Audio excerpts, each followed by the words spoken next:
Welcome to the Bend Don't Break podcast. We are powered by The Source, Ben's locally owned media company and weekly newspaper. This podcast is our eddy in the rushing waters of local journalism. We are glad that you're taking some of your time to listen to us chat with the people who shape our local community. Support us through our member program at bensource.com.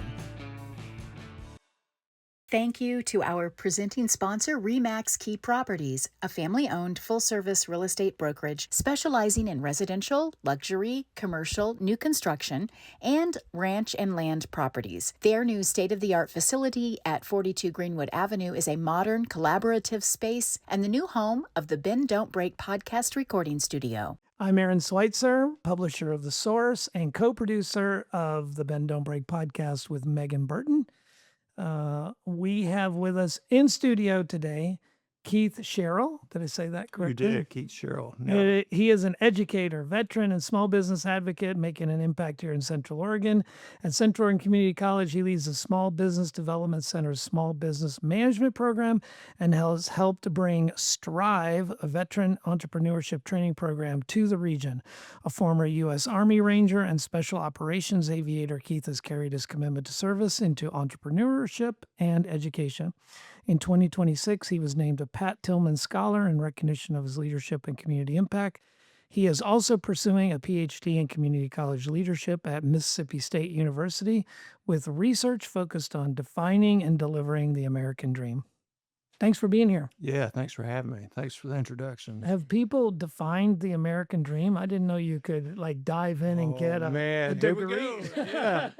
Yeah. So they have. It's most often attributed to a fella, James Truxlow Adams, Okay. 1931. He Okay. wrote a book called The Epic of America. Yeah.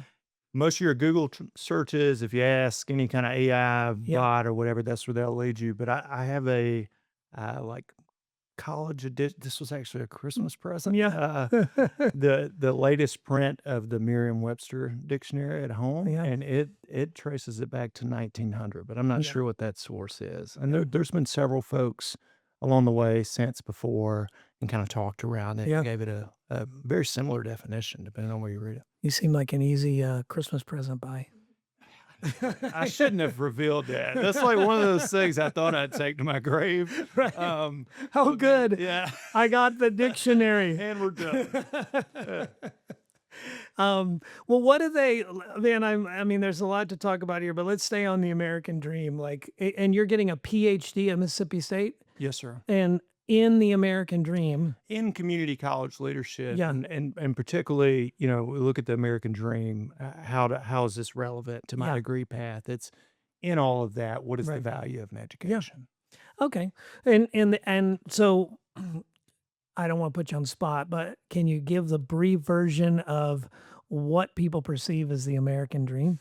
Or what is defined in that 1900, potentially 1930 Yeah. definition? Okay.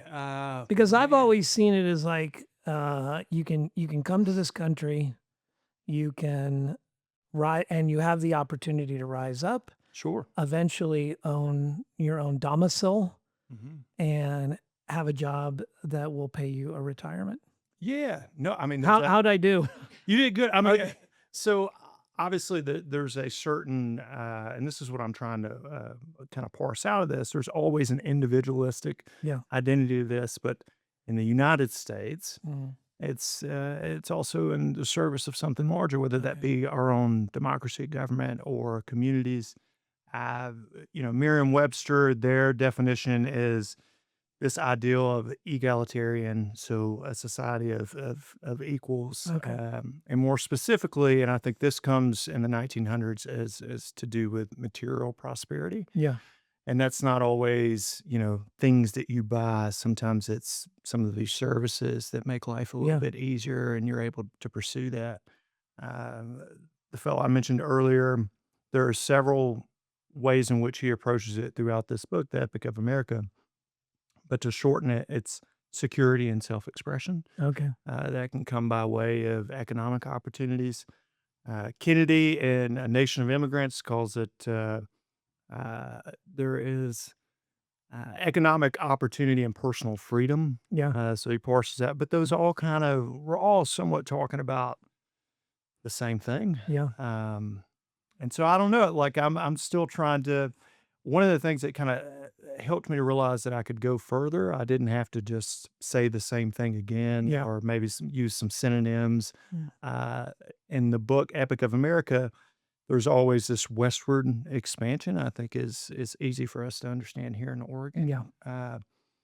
So what do you do? We always think about, or I keep reading about why immigrants came here, why Yeah. people chose to settle here, leave their native land. The question now, we've made it, sea to sea. There is no other. So why stay here? Or what do we do now? Yeah. Before, if they found that they weren't part of, some Eastern aristocracy, or, even then, even when you were here early, it was like, well, you weren't on the Mayflower, Right. But as long as you're on a covered wagon, I think you get a like plus card or Yeah, something. I think Like, so. Like, there's always this new group you could Right. be in. Well, Right. I came west. Yeah. Well, now there's nowhere to go. Yeah. And so I'm trying to figure out, what does that mean now? Is it the same thing, or? Yeah. I feel like those people are now they've got to go back and resettle the Midwest. Yeah, there is. Start parsing up that farmland, like they just now rediscover like the ocean of wheat in Kansas and somehow make something of it. Maybe. You know, but yeah, I think it's fascinating. Or you can just like buy into the Elon Musk delirium, and we'll just go to Mars. I, And it sounds good, doesn't it? I mean, it sits right in with our dream. It drives me nuts, man. But it to your point, that Yeah. is, on that same line of thinking. Yeah, Yeah. no, It gets you fits. going. Yeah. Yeah, regardless of what you think about Elon and what all that other stuff. It's hard not to buy into the dream. You listen. I mean, every time he speaks about going to Mars, I'm always like, yeah, and I'll be there. I could do it. I can be that guy. What an adventure! You're right. What Yeah. an adventure. So, well, listening to your voice, and we didn't talk about this coming up. I mean, clearly you did not grow up in Bend, Oregon. I did not. Yeah. I will say, it's a fun fact, and I think it's important to my own personal narrative. I was born in Seattle. Okay. Obviously not a Seattle They accent. ripped you out of there pretty early. Yeah, very early. I grew up in Alabama, Yeah, okay. central Alabama, in and around Yeah. Montgomery. All My right. dad still lives out there. Yeah. So yeah, but I joined the Army really young, Yeah. and I've spent almost as much time outside of the South as in it. Yeah. This accent's here to stay, and honestly, I like it. I Yeah. wouldn't have it any other way. I'm originally from Atlanta, so Okay, okay. been to Alabama many times. I'm Yeah. sure.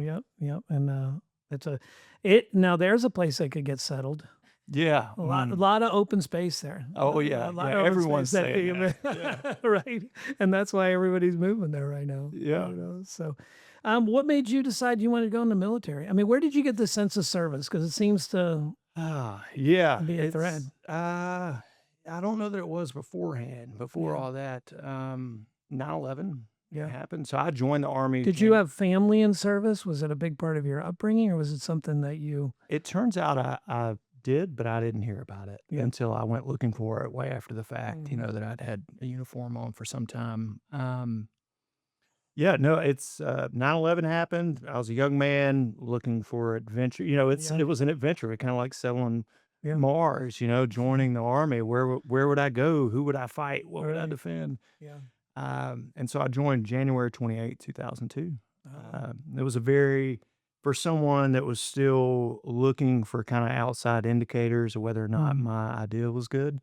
It was a very patriotic time. And so when I would tell people, hey, I'm going to join the Army, no one said, that's a bad idea. Outside of the people that loved me and didn't want anything bad to happen for me, Sure. or happen to Yeah. me, it was a very patriotic time. Yeah. And so it was that was affirming, and How old were you? 17. Oh, So we'll just both of we'll my date parents. you here. Yeah, People can yeah. get their calculators out. That's and- right. Yeah. So and where did you end up going?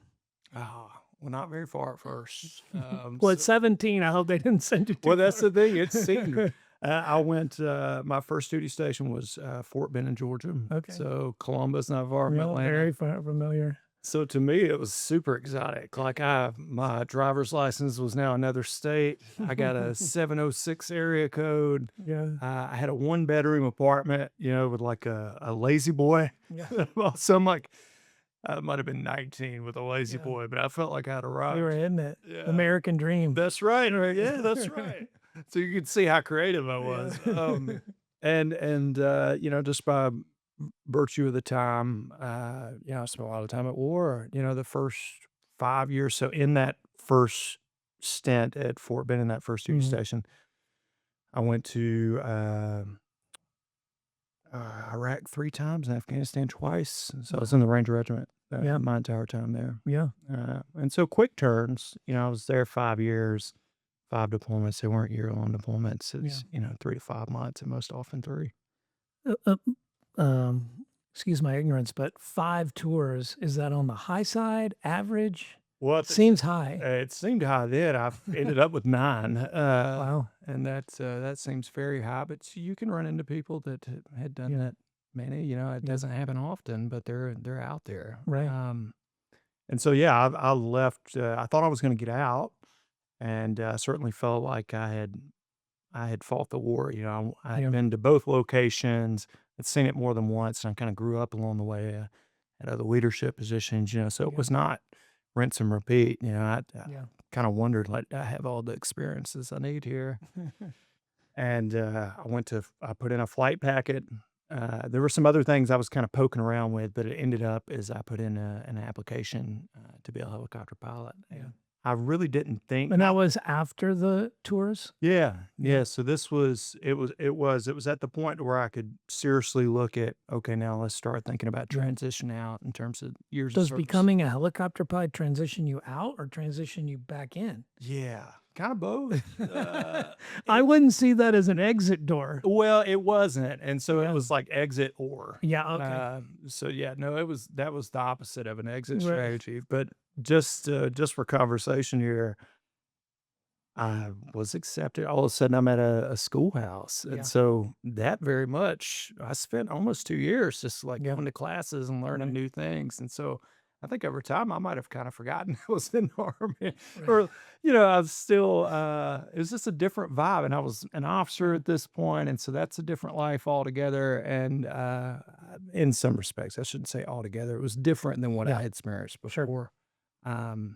And so, no, and then I was reminded, as soon as I finished flight school, I was back in Afghanistan as a medevac pilot within 4 or 5 months. Wow. Yeah. And so, and then that kept, I don't want to make the whole thing, Sure. We stop will me. get to COCC. Okay, we will. I'm going to try to wrap this up and just say, I took another chance or risk, put myself out there. I'll put in another application. Yeah. To And flying helicopters now. so now I am a pilot and Yeah. decide I want to be a different type of pilot. I wanted to go to 160th and Yeah. fly special operations, and so eventually that happened. I went from Blackhawks to Chinooks, and I Yeah. finished at Fort Lewis. Was dead. Crazy. Yeah, it was wow, very fast, Yeah. very, very fast. Things slowed down after my son was born. So I kind of look at it now like people who've raised their families. Most of that time I was not a father, and most of that time I was very young. Yeah. So it was, by the end of it, it was like, okay.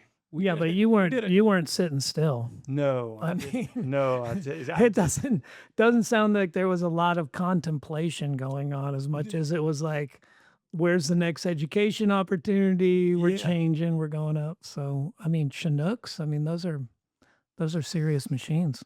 They are. Yeah. You forget that flying it's kind of in the seat. The helicopter is as big as the cockpit. You know what I mean? It's like what I see out here and over here, and so there was a bit of adjustment. Used to having these big fans up top, and so I had to come in a little higher, a little slower, Right. and so there was a learning curve. Do you still fly? I don't. I've not. In fact, I had no desire to for about 5 years. I don't think I really looked up for about 5 years, and I was like, Why? well, I think I was, Burnout? yeah. Yeah. I didn't have that language in it. I don't know that Yeah. I've caught at that before, Yeah. but I still had. It's the kind of thing I wouldn't think you would get tired of. Like if someone said, "Want to go up in a Chinook right now?" I would be in the Chinook. Yeah, no, and I would too. But that's the thing too. Like I didn't, and I think that's why it took me that long. There'd be a clear blue day, and I'm Yeah. like, now would be a good time to fly. But Yeah. 160th, you fly zero loom Right. and the hardest missions and the highest stakes, and so it was very fulfilling.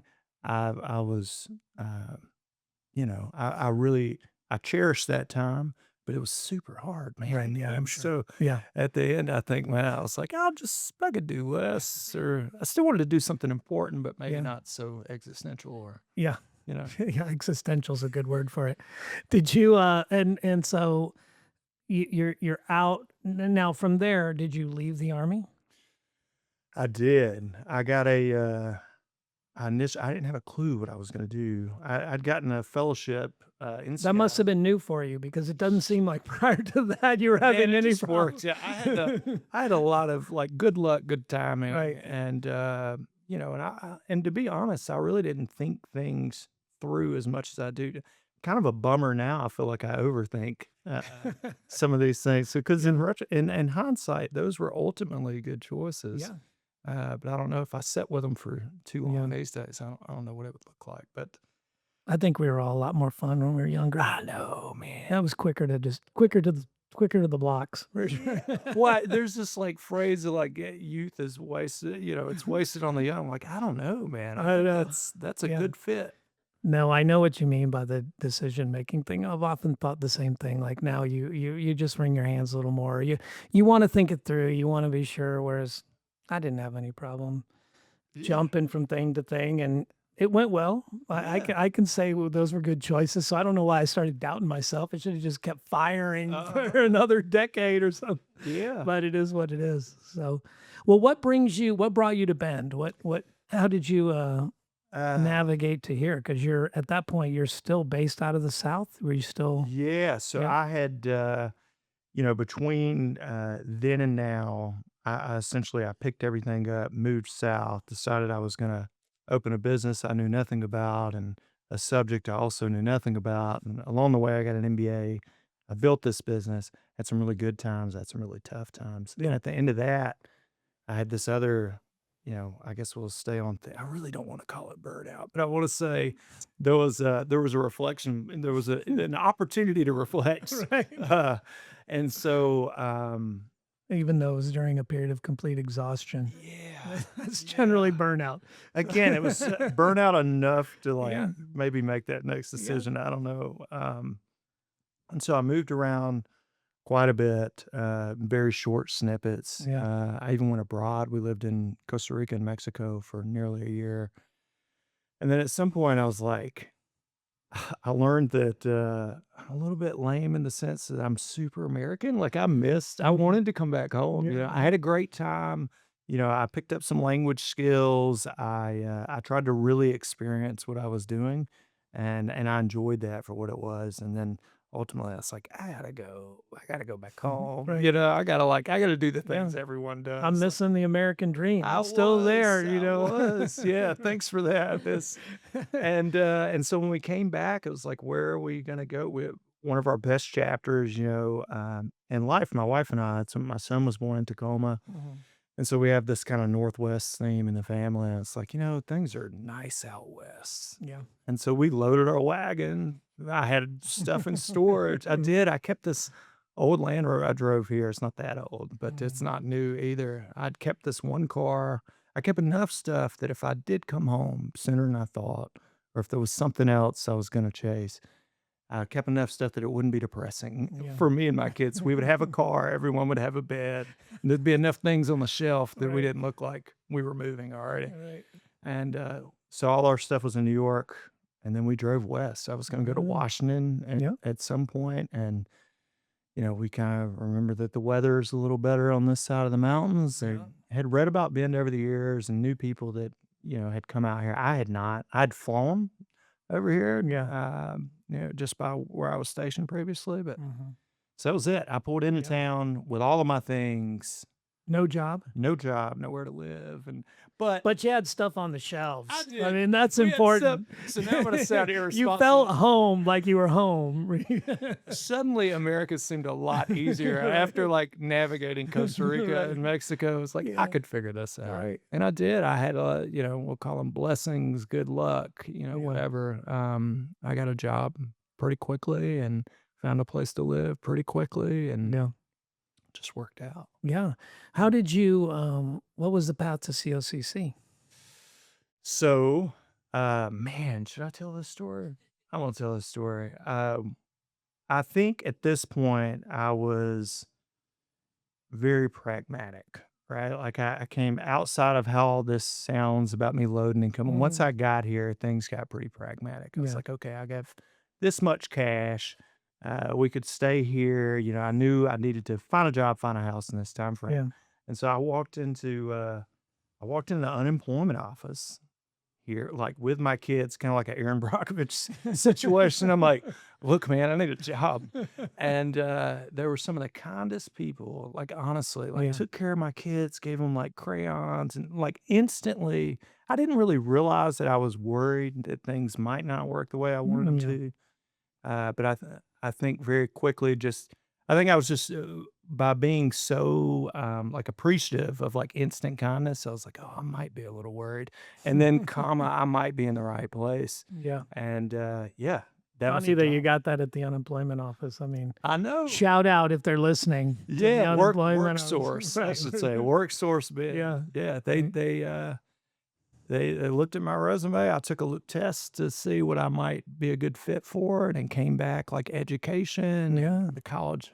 First time this job has been posted in over 20 years. Yeah. Wow. So in time, things working out, Yep. serendipity, and so that's it. I applied. I did. I guess. And you've been up there 3 years now. Yep.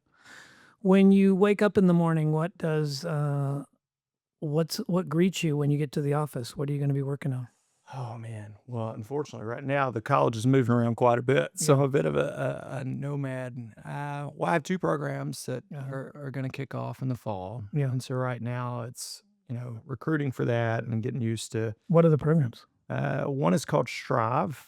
So it stands for Startup Training and Resources to Inspire Veteran Entrepreneurship. Okay. As you can see in the title, that's specifically for military affiliated Yeah. folks. Doesn't always have to be service members; can be spouses as well. And it's startup focus. So it's simply you have a business idea, and I give you some academic knowledge, share some of my experiences, and then try to help you put a plan around that. And I actually build a business plan, a model. The end of it, you end up with a product. So I thought it was important that we had a capstone project to Yeah. be able to tell if we actually helped anyone. It ends up being a 5-minute pitch, 10 slides. We do it at Willie Hall on campus. Yeah. We got a purse of cash. Last year it was $10K. This year it's $6,500. But it's 8 weeks. We're going to do it at Central Oregon Veterans Ranch. Oh, great. Yeah. Yeah. More than halfway full on that course. So it's only How many people go through the course? I want to cap it at 12. Okay. Right now we have 7, so we have 5 left Okay. in about a month or so. Yeah. Before we have to start really looking at that or building that cohort. But the other one is kind of a longer in duration. So that one's 8 weeks, military affiliated, startup focused. This one is 9 months. It's for existing business owners anywhere in COCC's footprint. Okay. And same thing, 3-hour classes each month rather than each week. There's one-on-one advising in there, and we do the same thing. Instead of a startup idea, it's like a growth phase project. Okay.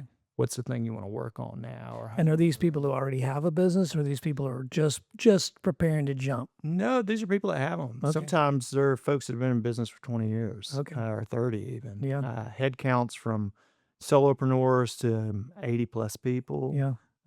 50K in revenue in year one, or you're further down the road and you're doing 8 million in revenue. Right. And so, in a wide range of Wow. industries. I mean, Yeah. we've had tow truck companies and childcare businesses. Right.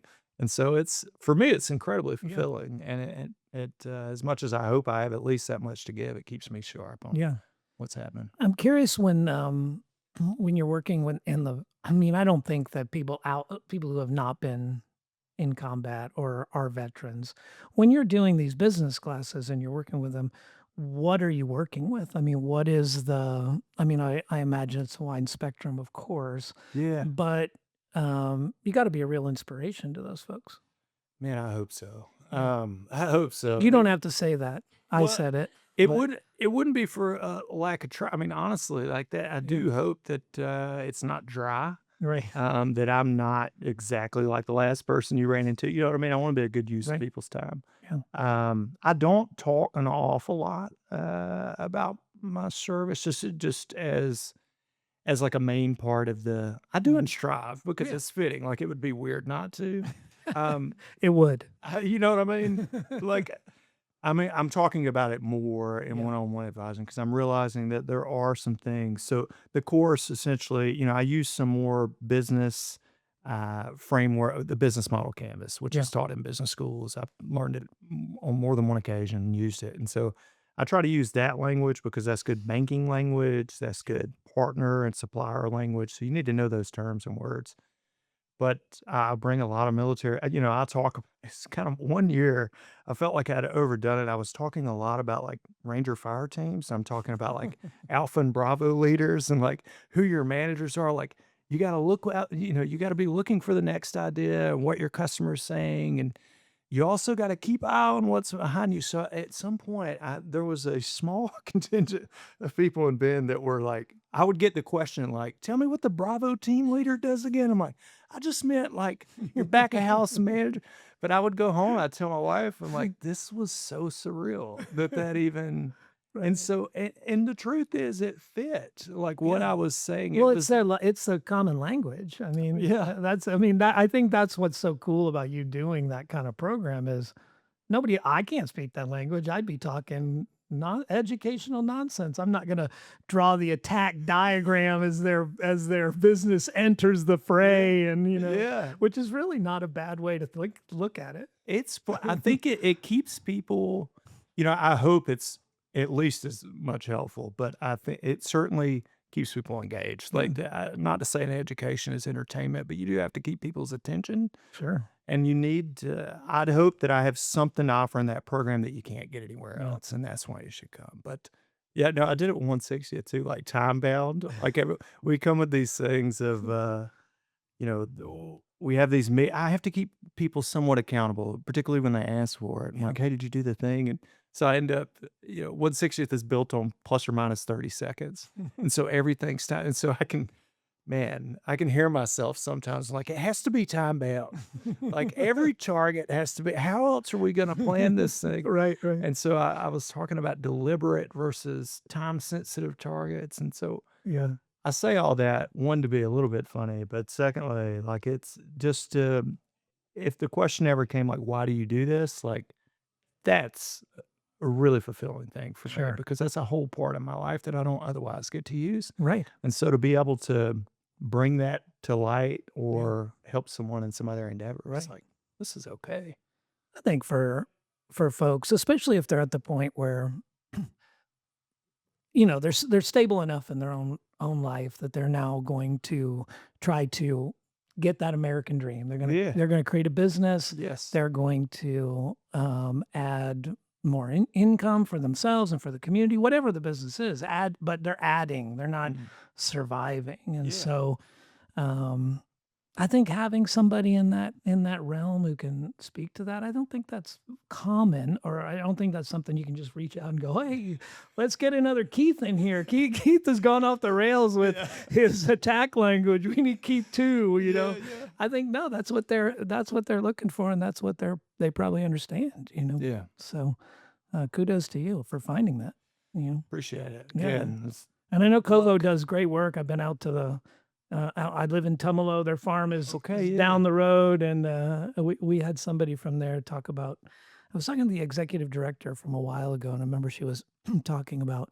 I said, "What's your biggest challenge?" And she was like, "Well, there was a cow that got out of our field and ran into these other fields." Yeah. And I was like, "That's not what I was thinking your challenges were going to be." But they're running a farm out there, so Yeah. yeah, I think that and maybe there's somewhere I didn't realize it before, but, maybe there's some hope for that. Like, I think life's about, having a good story to tell, yeah, and so if I can teach my classes at the ranch there and maybe be witness to some cow running buck or whatever. Like that's some good dinner table conversation. That's awesome. Less extreme. Well, I'm guessing if that cow gets out, you're going to be good at giving directions on how to get that cow back. Challenge it. Yeah. Challenge it. 30 seconds off after it hit the fence, down the line. So, well, Keith, we're at the end of our podcast time, and I know that we strayed far afield from small business development, but is there anything you'd like to say to folks, or how can they get more information about your programs? Well, I mean, the webpage, right? Like it has all the information there, but a less like canned response to that, like email me, call. Like I really enjoy meeting with folks beforehand, because honestly, like my fear at this is like, is this what people expected? You know what I mean? Like, did I put all the right bullet statements? Are we all? Yeah. And so I enjoy the opportunity to meet with folks beforehand. It makes me feel better on the day that we all arrive, and I think it's I would love to go, in more depth about what it is we do and how we do it. What's your email address? First initial K, last name Sherrill, SHERRILL at COCC.edu. Great. Thank you. Well, thanks for taking the time to come in and let people know. I'm sure they will be emailing you because I'm sure they're if anyone's going to take this class, and if you're getting the vibe of a thing, it's going to be a fascinating class. For sure. Well, Keith, thanks for coming in. Yeah, thanks for having me. I appreciate it. This has been the Bend Don't Break podcast. We appreciate you giving us a listen. There's a lot of things you can do with your time, and making us part of that is greatly appreciated. If you want to help this program, go to bensource.com, become a member, donate, and we'll bring Keith back, and we'll have a true fighter pilot logistics training like I wanted. Thank you. All right. You've been listening to the Bend Don't Break podcast, powered by The Source Weekly. To read, hear, and see more of what we do, go to bensource.com.